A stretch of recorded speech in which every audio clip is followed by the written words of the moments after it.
When the shooter pointed the gun at him, 8th grade social studies teacher John Masterson talked to the boy until he put that gun down. Governor Martinez says the teacher then held him until police got there. Other teachers jumped into action to help the boy and the girl who had been wounded.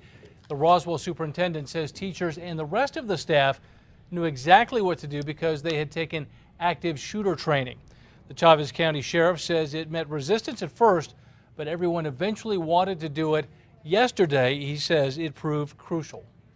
I've got a sergeant here that took the lead on that, Sergeant Mike Harrington, and like I say, he's taught it all over this county, all the public schools and most of the private schools. It's been very successful. The training in Roswell schools started several years ago. Well, classes at Berendo Middle School are scheduled to resume tomorrow. The crisis intervention team will be there to meet them. Today, the teachers, staff, and superintendent work together all day to make sure they're ready to help. The superintendent says each teacher will basically become a counselor ready to deal with any issues the children have. The crisis team will remain there in the coming days and even weeks. And it's not just parents in Roswell left wondering how they can reassure their kids that school is safe. Today, there were more police at schools all across the state. News 13's Crystal Gutierrez has that story. Now, despite the shooting being more than 200 miles away, extra officers were seen at some metro schools this morning and even in Santa Fe. It's kind of unbelievable.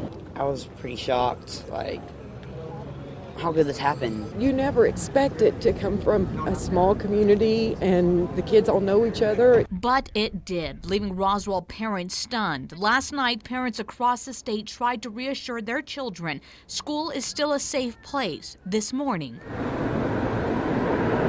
parents would see more officers around schools in Rio Rancho. Rio Rancho police say the extra patrols were to ease the fears of the kids who heard about the Roswell shooting, letting them know they're safe. The officer presence lets them know that we are aware of the situation and we're prepared to respond in the event anything happens. Santa Fe Public Schools upped their security around schools too. The district notified parents, Santa Fe police and school security would be making extra patrols. Both Santa Fe schools and Rio Rancho say there was a second reason for the extra security. Sometimes there are incidents of copycat stuff going on after an incident like what happened in Roswell the other day. And having the extra police presence in and around the schools, I think, is good for everybody. Officer presence is going to hopefully, first of all, be a deterrent. Parents we talked to say security at schools is welcome. Unfortunately, I don't know how you can control this kind of violence that's been happening in the schools. I think any kind of presence, any kind of effort that the schools are trying to do to educate people and try to make things safer for our children is a good thing.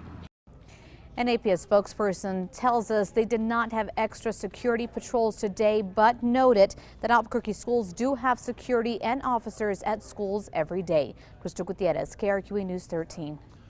Some districts we spoke with said it was up to the principal and the teachers to decide whether they would discuss the shooting in their classrooms. APS said they will not do that because parents made requests after the Sandy Hook shooting that those discussions be left to them.